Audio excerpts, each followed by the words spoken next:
ಬರೀ property registration ಮಾಡ್ಕೊಬಿಟ್ರೆ ಆ ಪ್ರಾಪರ್ಟಿದು ನೀವು ಲೀಗಲ್ ಓನರ್ ಆಗೋದಿಲ್ಲ. ಸೊ ನಾಳೆ ದಿವಸ ಏನಾದ್ರೂ ಒಂದು ಸಮಸ್ಯೆ ಆಗಿ ನೀವು ಕೋರ್ಟ್ ಕೇಸ್ ಹಾಕಿ ರಿಜಿಸ್ಟ್ರೇಷನ್ ಬೇಸಿಸ್ ಮೇಲೆ ನೀವು ಕೋರ್ಟ್ ಅಲ್ಲಿ ಕೇಸ್ ನ ಫೈಟ್ ಮಾಡ್ಬೇಕು ಅಂತ ಹೇಳಿದ್ರೆ ಪಾಸಿಬಲ್ ಇಲ್ಲ. ಯಾಕಂತ ಹೇಳಿದ್ರೆ ಸುಪ್ರೀಂ ಕೋರ್ಟ್ ಏನ್ ಹೇಳುತ್ತೆ ಅಂದ್ರೆ only registration cannot prove your property ownership ಅಂತ. ಅದಕ್ಕೋಸ್ಕರ ಪ್ರಾಪರ್ಟಿ ತಗೊಳಕ್ ಮುಂಚೆ ಈ 4 ಡಾಕ್ಯುಮೆಂಟ್ಸ್ ಇರ್ಲೇಬೇಕು, ನೀವು ನೋಡ್ಲೇಬೇಕು. ಫಸ್ಟ್ ಮದರ್ ಡೀಡ್ ಅಂದ್ರೆ ನಿಮ್ ಪ್ರಾಪರ್ಟಿದು ಅಮ್ಮ ಇದ್ದಂಗೆ, ನೇಮ್ ಎಲ್ಲ ಇದೆಲ್ಲ ಮದರ್ ಡೀಡ್ ಅಂತ. ಅದ್ರಲ್ಲಿ ಏನಾಗುತ್ತೆ ಅಂದ್ರೆ ಪ್ರಾಪರ್ಟಿ ಯಾರ ಕಡೆಯಿಂದ ಬಂತು, ಯಾರ್ಗ್ ಹೋಯಿತ್ತು, ಎಲ್ಲ ಕಂಪ್ಲೀಟ್ ಡೀಟೇಲ್ಸ್ ಇರುತ್ತೆ.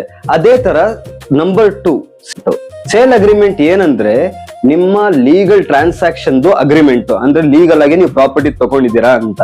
ಅದೇ ತರ 3ನೇ ಡಾಕ್ಯುಮೆಂಟ್ ತುಂಬಾ ಇಂಪಾರ್ಟೆಂಟ್ ಆಗಿರುತ್ತೆ, ಅದು ಬಂದು EC ಎಕಂಬ್ರೆನ್ಸ್ ಸರ್ಟಿಫಿಕೇಟ್ ಅಂತಾರೆ. ಅದರಲ್ಲಿ ಏನಿರುತ್ತೆ ಅಂದ್ರೆ ಹಳೆ ಬ್ಯಾಂಕ್ ಲೋನ್ ಏನಾದ್ರು ಇದೆಯಾ, ಮೋರ್ಟ್ಗೇಜ್ ಏನಾದ್ರು ಇದೆಯಾ, ಇಲ್ಲ ಯಾವ್ದಾದ್ರು ಕೋರ್ಟ್ ಕೇಸ್ ನಡೀತಾ ಇದೆಯಾ, ಸೊ ಎಲ್ಲ ನಿಮ್ಗೆ EC ಅಲ್ಲೇ ಸಿಗ್ಬಿಡುತ್ತೆ.